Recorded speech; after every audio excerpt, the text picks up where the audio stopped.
Hello student, खुला आसमान study अड्डा पे आपका बहुत बहुत स्वागत है। आज मैं समास का वीडियो पार्ट 2 लेके आया हूँ। इससे पहले मैंने समास के ऊपर एक वीडियो बना चुका हूँ जो इस वीडियो के डिस्क्रिप्शन में है। आप पहले उसे देख लेंगे तब ये वीडियो पार्ट आपको समझ में आएगा। तो वीडियो पार्ट 2 को आज चलिए हम स्टार्ट करते हैं। तो देखिए, वीडियो पार्ट 2 में हमने लिया है क्या, तो द्वंद्व समास के बारे में। और मैंने इससे पहले वाला वीडियो जो है, पहला वीडियो पार्ट 1 में अव्ययीभाव समास और द्विगु समास के बारे में मैंने आपको बता चुका हूं। तो आप इस वीडियो के डिस्क्रिप्शन में मैं लिंक दे चुका हूं वीडियो पार्ट 1 का समास का, आप जाके देख लीजिएगा। तो चलिए मैं स्टार्ट करता हूं। तो देखिए, कह रहा है इसमें क्या है, तो द्वंद्व समास के बारे में। किसके बारे में है, तो द्वंद्व समास के बारे में। तो देखिए, जिस समास का दोनों पद प्रधान हो, यानी कि जिस समास का दोनों पद प्रधान हो। मैंने उस वीडियो पार्ट 1 में बताया है कि समास में जो होता है ना, प्रधानता पद के अनुसार चलता है समास। तो यहाँ पे बोल रहा है कि द्वंद्व समास में कि जिस समास का दोनों पद प्रधान हो एवं उनके विग्रह करने पर दोनों पद के बीच और लगता हो, अर्थात और चिन्ह आ जाए। यानी कि जब हम समास का विग्रह करेंगे तो दोनों जो पद होगा उसके बीच में क्या चला आएगा, और चला आएगा, तो उसे हम क्या कहेंगे, तो उसे हम कहेंगे द्वंद्व समास कहेंगे। इसकी पहचान है, तो इसकी पहचान देखिए क्या है। पहचान, दोनों पदों के बीच योजक चिन्ह, अर्थात अंग्रेजी में इसको बोलते हैं हाइफन, इस तरह का चिन्ह रहता है। इस तरह का ये योजक चिन्ह का प्रयोग होता है। यानी कि द्वंद्व समास के जो दोनों पद होते हैं उसके बीच में योजक चिन्ह लगेगा। तो अब देखिए, उदाहरण से हम चलेंगे और आपको अच्छे तरह से समझ में आएगा। देखिए उदाहरण में लिए हैं, इधर है आपका समास का लिया गया है और इधर लिया गया विग्रह। समस्त पद है समास का और इधर किया गया है विग्रह। तो देखिए यहाँ पर क्या है, तो यहाँ पर है पाप, और देखिए इस बीच में क्या है, हाइफन, पुण्य, पाप पुण्य, अर्थात बीच में क्या, देखिए दोनों पद के बीच में हाइफन आया है, जो कि इसकी पहचान है। द्वंद्व समास का जो है क्या है, ये पहचान है कि दोनों पद के बीच में हाइफन आपका आएगा। ठीक है ना। तो चलिए देखिए, जब इसका मैं विग्रह करूँगा तो देखिए इसका विग्रह क्या होगा, पाप और पुण्य का, मतलब पाप पुण्य का विग्रह क्या होगा, पाप और पुण्य। तो मैंने आपको बताया था कि जिस समास का दोनों पद प्रधान हो जाए और बीच में जब हम उसका विग्रह करेंगे तो और आएगा। देखिए और आया है, पाप और पुण्य। और ये भी समझ लीजिए कि इसमें दोनों पद प्रधान है, पाप भी प्रधान है और पुण्य भी प्रधान है। तो कहने का मतलब दोनों पद प्रधान है, इसलिए पाप पुण्य कौन समास, तो द्वंद्व समास। अगला उदाहरण देखिए, सुख दुख। देखिए सुख भी प्रधान और दुख भी प्रधान और बीच में योजक चिन्ह। तो इस तरह से ये जो है सुख दुख कौन समास, तो द्वंद्व समास। और इसका जब विग्रह मैं करूँगा, विग्रह, तो देखिए सुख और दुख, यहाँ से भी समझ में आ जाएगा कि ये सुख और दुख के बीच में क्या आ गया है, और चिन्ह आया है। तो इसका मतलब ये जो है सुख दुख द्वंद्व समास।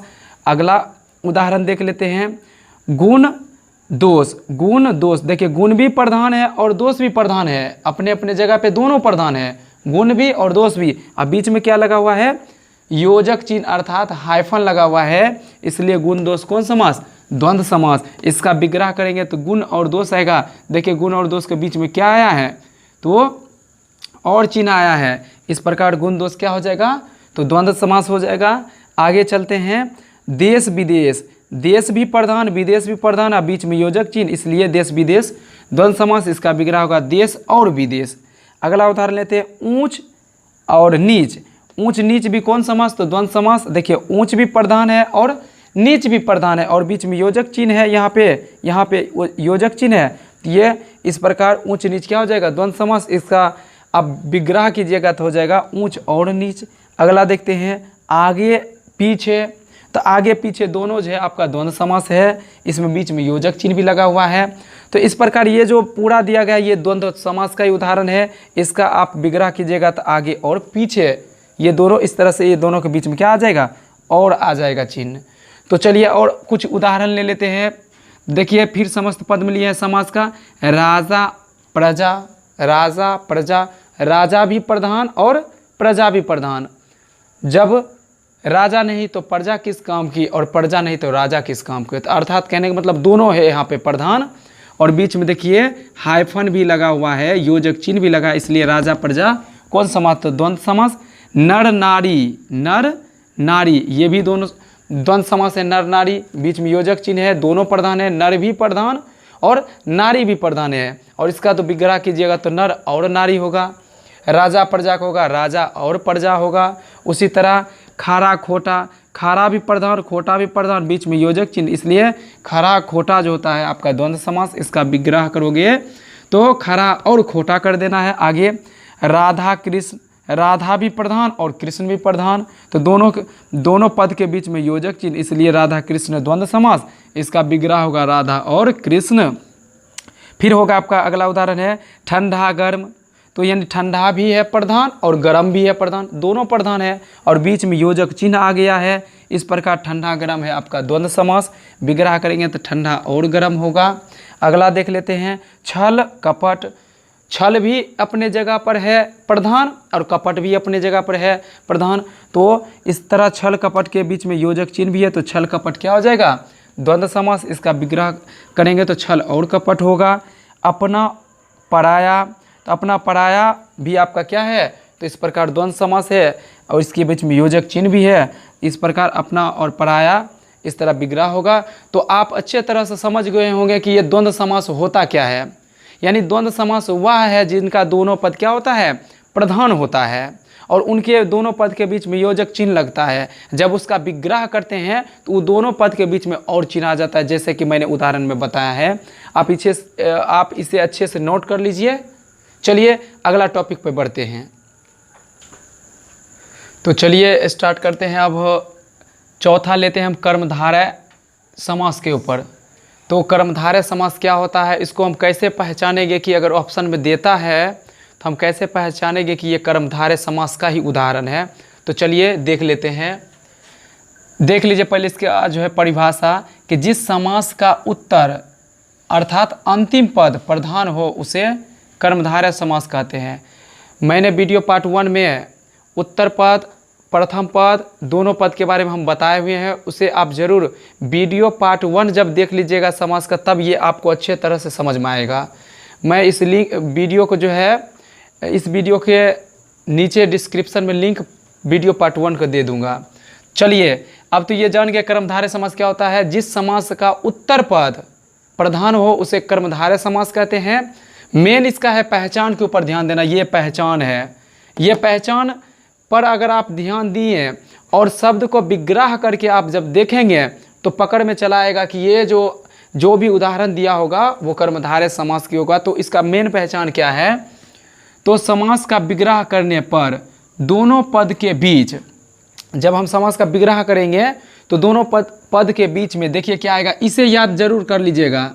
ये है जो, यानी कब इसका प्रयोग करेंगे, जब समास को हम विग्रह करेंगे तब। है जो, उसके बाद देख लीजिए के समान, के समान, उसके बाद रूपी। ये तीन चीज़ को आपको मेन याद रखना है। अगर आप कर्मधारय समास को जानना चाहते हैं, अगर आप कर्मधारय समास को अच्छी तरह से समझना चाहते हैं, तो आपको ये जो मैंने 3 घेरा जो बनाया इसे आपको याद रखना होगा कि जब आप समास का विग्रह कीजिएगा तो उसके बीच जो है, दोनों पद के बीच है जो का प्रयोग करके देखिएगा। विग्रह करते वक्त हम है जो का प्रयोग करके देखिएगा। अगर है जो नहीं उस दोनों में सेट कर रहा है, नहीं मिल रहा है, मैच नहीं कर रहा है, तो आप के समान को उसमें विग्रह करके के समान का प्रयोग करके देखिए क्या वो दोनों पद में सेट कर रहा है या नहीं कर रहा है। और आगे अगर ये भी ना करे तो रूपी को सेट करके देना है दोनों पद के बीच में। क्या मैं जो वाक्य मतलब जो सेंटेंस मैं बोल रहा हूँ, जो पद के बारे में व्याख्या कर रहा हूँ, वो उसके बीच में है जो के समान रूपी शब्द का उपयोग हो रहा है या नहीं। अगर सटीक रूप में होगा तो वो आपका कर्मधारय समास होगा, यदि नहीं होगा तो वो कर्मधारय समास नहीं होगा। चलिए अब मेन है इसका उदाहरण से समझ लेते हैं। देखिए उदाहरण, समस्त पद हमने समास के लिया है, इधर भी लिए और इधर भी लिए। तो पहले इधर देख लीजिए और समझ लीजिए। देखिए पहला मैंने क्या लिया है, चरण कमल। क्या लिए हैं मैंने, चरण कमल। तो इसको हम अगर विग्रह करेंगे, माना कि इधर मैं नहीं देख रहा हूँ फिर भी इसका अपना मन से करेंगे, ये तीनों का प्रयोग करके, है जो के समान रूपी। तो देखिए चरण कमल, अर्थात कमल है जो चरण नहीं सेट कर रहा है, अर्थात ये वाला सेट नहीं किया। तो अगला देखेंगे करके चरण कमल का करेंगे, तो हम इसका करके देखते हैं, कमल के समान चरण। देखिए यहाँ पे ये आ जाता है आपका के समान का प्रयोग इसमें लग रहा है। और जब विग्रह करेंगे तभी समझ में आएगा कि ये आपका कर्मधारय समास है या नहीं है, विग्रह करके हमको समझना पड़ेगा।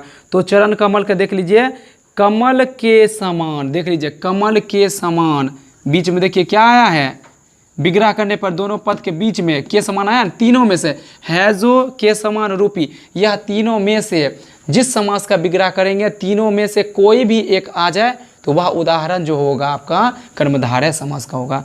देखिए चरण कमल क्या हो गया, कमल के समान चरण। अगला लेते हैं कनकलता, क्या लिए हैं, कनकलता, अर्थात कनक के समान लता। देखिए सेट कर गया। इस पर आप दूसरा लीजिएगा, कनक है जो लता। इस पे थोड़ा ठीक नहीं लग रहा है बोलने में, तो आप इसका प्रयोग कीजिए के समान का, उस पर अच्छा लगेगा तो उसका प्रयोग करके आप पकड़ लीजिएगा कि ये कर्मधारय समास है। तो ये कनक हो गया, तो कनक के समान लता। आगे देखिए कमल नयन, अर्थात कमल के समान नयन। तो देखिए यहाँ भी आया होगा के समान, कमल के समान नयन, अर्थात कमल नयन कर्मधारय समास। मेन यही पकड़ने में, यही तीन बिंदु प्रमुख रूप से कर्मधारय समास का मेन पकड़ने का रूल है। ये रूल बोलिए या ट्रिक बोलिए, यही मेन पहचान है इसका। आगे देखिए मृग नयन, अर्थात मृग के समान नयन। देखिए इस बीच में भी दोनों मृग और नयन के बीच में के समान आया है विग्रह करने पर, अर्थात ये मृग नयन कर्मधारय समास। प्राण प्रिय, क्या है, प्राण प्रिय, अर्थात प्राणों के समान। देखिए फिर इसमें भी क्या आया है, के समान आ गया, प्राणों के समान प्रिय, प्राण प्रिय कर्मधारय समास। चंद्रमुख, अर्थात विग्रह करने पर क्या होगा, चंद्र के समान मुख, अर्थात चंद्र के समान मुख। देखिए के समान इस बीच में आ गया है विग्रह करने पर, तो चंद्रमुख क्या हो गया, कर्मधारय समास। देहलता, देहलता, आप कहेंगे देह के समान लता भी बोल सकते हैं, या आप बोल सकते हैं देह रूपी लता भी बोल सकते हैं। देखिए के समान का भी प्रयोग आएगा, रूपी का भी प्रयोग आएगा विग्रह करने पर। जब विग्रह में पूर्ण रूप से वो सेट कर जाएगा के समान के रूपी, तो इसका मतलब ये हो जाएगा आपको देहलता कौन समास, कर्मधारय समास। तो अर्थात देह रूपी लता, देख लीजिए यहाँ पर विग्रह करने पर ये आ गया है। आगे और कुछ उदाहरण है, इसे भी देख लीजिए। समस्त पद में लिए हैं हमने, देख लीजिए क्या लिया है, क्रोध अग्नि, क्या लिए हैं हमने, क्रोध अग्नि। तो क्रोध रूपी अग्नि, क्रोध रूपी अग्नि, अर्थात क्रोध अग्नि कौन है समास, कर्मधारय समास। लाल मणि, लाल मणि, अब इस पर देखिए यहाँ पर मैंने लिया है लाल है जो मणि। मैंने जब इसका विग्रह किया लाल मणि का, तो लाल है जो मणि, तो देखिए है जो का प्रयोग आया है बीच में विग्रह करने पर, अर्थात लाल मणि कर्मधारय समास। नीलकंठ, अर्थात नीला है जो कंठ। देख रहे हैं ना, बार बार आप देखिए, पहले है जो के समान रूपी, ये तीनों का प्रयोग किसी ना किसी रूप में आएगा। अगर एक ना आवे, अगर है जो का प्रयोग नहीं आएगा तो आप के समान को सेट करके देखिएगा, अगर के समान भी नहीं आएगा तो रूपी को सेट करके देखिएगा। ये तीनों में से अगर कोई ना कोई सेट कर गया वो सेंटेंस बोलने में, तो आप समझ जाइएगा कि वो उदाहरण है कर्मधारय समास का। आगे देखिए नीला है, नीला कंठ है, मतलब क्या है, नीलकंठ है, अर्थात नीला है जो कंठ। देखिए है जो का प्रयोग आया है, अर्थात नीलकंठ हो गया कर्मधारय समास। महापुरुष, महान है जो पुरुष, देखिए है जो बीच में आया है विग्रह करने पर, तो महापुरुष भी कर्मधारय समास। उसी तरह महादेव, महादेव भी है, तो देखिए महान है जो देव, तो है जो बीच में आया है विग्रह करने पर, अर्थात महादेव कौन समास हो जाएगा आपका, तो कर्मधारय समास। आगे देखते हैं अधमरा, आधा है जो मरा, अधमरा उसे कहेंगे आधा है जो मरा, अधमरा, अर्थात अधमरा आपका कर्मधारय समास। और लास्ट है आपका ये उदाहरण मैंने लिया है परमानंद, परमानंद, परम है जो आनंद, परम है जो आनंद। तो देखिए विग्रह करने पर, जब मैंने इसका विग्रह किया, इसका मैंने विग्रह किया तो स्पष्ट रूप से पता चल गया है मुझे कि जितना भी मैंने ये लिखा है और यहाँ पर ये उदाहरण मैंने दिया है, सब का सब कर्मधारय समास का ही उदाहरण है। तो चलिए अब नेक्स्ट बिंदु पर चर्चा कर लेते हैं। अब बहुब्रीहि समास को देख लेते हैं। यह समास का 5वां टॉपिक लेके चल रहा हूँ, तो चलिए इसको समझते हैं पहले। जिस समास का दोनों पद प्रधान ना होकर कोई अन्य या तीसरा पद प्रधान हो उसे बहुब्रीहि समास कहते हैं।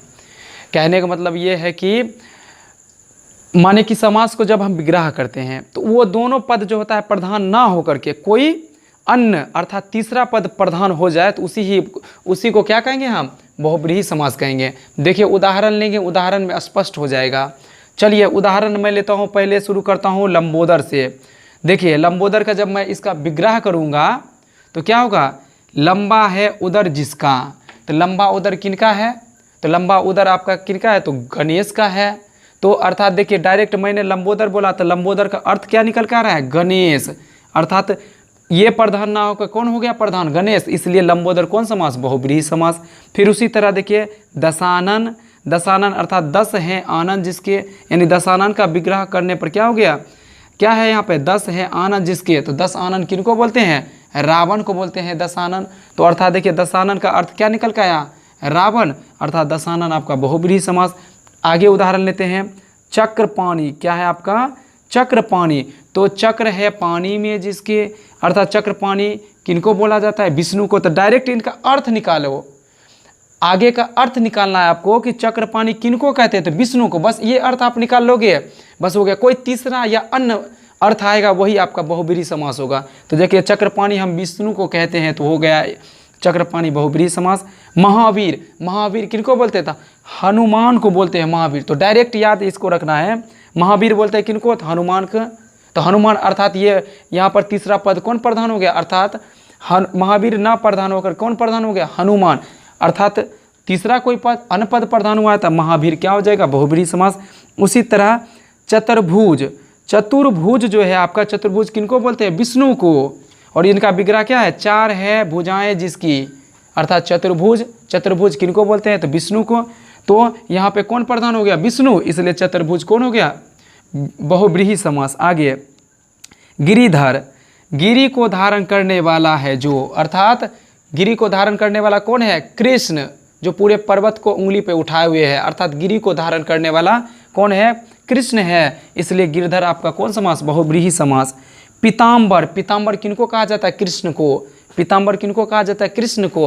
अर्थात पीताम्बर का डायरेक्ट अर्थ क्या निकल कर आया है, कृष्ण। यहाँ पे प्रधान कौन है, कृष्ण, इसलिए पीताम्बर आपका क्या होगा, बहुब्रीहि समास। आप इसको समझते जाइए, यानी कि जो आपका ये समास मैंने लिया है ये प्रधान ना होकर कोई अन्य पद प्रधान हो रहा है, इसलिए ये सब का सब जो समास है आपका बहुब्रीहि समास के अंतर्गत आएगा। कुछ उदाहरण और ले लेते हैं। देखिए निशाचर, निशाचर किसको कहते हैं, तो राक्षस को निशाचर कहते हैं। निशाचर किनको कहते हैं, तो राक्षस को कहते हैं। अर्थात निशा में विचरण करने वाला, रात में जो विचरण करने वाला होता है, रात में जो विचरण करने वाला होता है उसे ही क्या कहते हैं, निशाचर कहते हैं। तो निशाचर किसे कहते हैं, तो राक्षस को। तो यहाँ निशाचर हो गया बहुब्रीहि समास। त्रिलोचन, 3 है लोचन जिसके, अर्थात शिव को कहते हैं। त्रिलोचन किसको कहते हैं, शिव को, अर्थात त्रिलोचन हो गया बहुब्रीहि समास। चंद्रमौली, चंद्र है मौली पर जिसके, मस्तक पे जो चंद्र किनके है, तो शिव को है। तो देखिए चंद्रमौली का डायरेक्ट अर्थ निकल क्या आया, शिव, अर्थात चंद्रमौली आपका है बहुब्रीहि समास। मृत्युंजय, मृत्यु को जीतने वाला किनको माना जाता है, तो शंकर को। तो देखिए मृत्युंजय का डायरेक्ट अर्थ निकल के क्या आया है, शंकर। तो यहाँ पर देखिए मृत्युंजय मेन ना होकर के क्या हो गया, प्रधान में आपका शंकर, इसलिए आपका जो है मृत्युंजय आपका बहुब्रीहि समास है। चलिए कुछ और उदाहरण ले लेता हूँ। देखिए कुछ उदाहरण यहाँ पे है। घनश्याम, घन के समान श्याम है जो, अर्थात देखिए डायरेक्ट आपको करना क्या, इसमें डायरेक्ट आपको अर्थ याद रखना है कि इसका अर्थ क्या होगा। अगर डायरेक्ट अर्थ निकल रहा है तो आपको पता चल ही जाएगा कि ये कौन सा समास है, बहुब्रीहि समास। देखिए घनश्याम किसको बोलते हैं, हम कृष्ण को बोलते हैं। तो घनश्याम का अर्थ में क्या निकल कर आया, कृष्ण, अर्थात प्रधान कौन है यहाँ पे, कृष्ण, यानी घनश्याम प्रधान ना होकर के कृष्ण प्रधान हुआ, इसलिए घनश्याम बहुब्रीहि समास। मृगेंद्र, मृगेंद्र किसको कहते हैं, तो यहाँ पर देख लीजिए मैंने इसका जो है विग्रह कर दिया है, लेकिन मृगेंद्र कहते किसको है, तो सिंह को बोलते हैं। तो मृगेंद्र सिंह हो गया यहाँ पे प्रधान, यहाँ पर क्या हो जाएगा मृगेंद्र, बहुब्रीहि समास। विषधर, विष को कौन धारण करता है, सांप के पास होता है विष, अर्थात सर्प के पास। विषधर किसको बोलते हैं, सांप को। तो देखिए यहाँ पे विषधर में प्रधान कौन हो गया, सांप, इसलिए विषधर आपका क्या हो गया, बहुब्रीहि समास। अनहोनी, अनहोनी का अर्थ क्या होता है, कोई विशेष घटना, अर्थात इसका कौन अर्थ निकल जाएगा, कोई विशेष घटना, तो इसका अर्थ निकल गया, तो ये हो गया आपका बहुब्रीहि समास। फिर देखिए पंकज, पंकज किसको कहते हैं हम, कमल को। देखिए ये सब जो आपका है विग्रह किया हुआ है, लेकिन इसका मेन अर्थ आपको याद रखना, ये ब्रैकेट में मैंने जो लिखा है, पंकज का अर्थ क्या होता है, कमल, अर्थात यहाँ पंकज नहीं प्रधान हो गया, कौन प्रधान हो गया, कमल, इसलिए पंकज आपका क्या है, बहुब्रीहि समास।